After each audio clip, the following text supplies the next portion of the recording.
అంటమురా కారణాలు దొరకవు నువ్వు దూరం పోవాలన్నా. నీకు నాకు మధ్యలో దూరం రావాలన్నా వద్దు అంటూ ఆ క్షణాన్ని ఏడుస్తూ ఆపనా.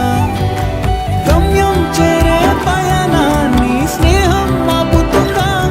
నీ మంచే కోరి పొమ్మనేంత ప్రేమే మాకు లేదా. అల్లుకున్న తీగతో కలుసుకున్న కులం స్నేహమన్న మాటలో ముచ్చటైన ముకురం.